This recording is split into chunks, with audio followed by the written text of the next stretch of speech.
উস্তাদ রশিদ খানের পুত্র সুপুত্র আরমান খান বাংলাদেশের সমস্ত প্রোগ্রাম ক্যান্সেল করেছে, ভবিষ্যতেও যাবে না।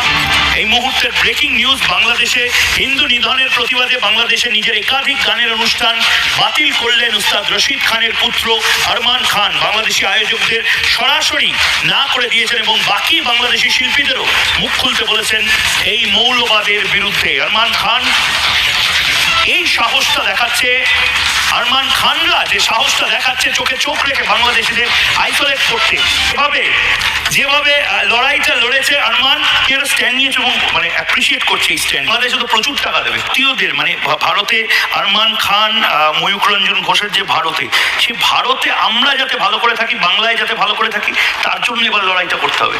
কে কি করছে আমাদের দেখার দরকার নেই। আমার একটাই প্রশ্ন, আমাদের বাংলাদেশ থেকে কি আছে? কিছু টাকা পেতে বস।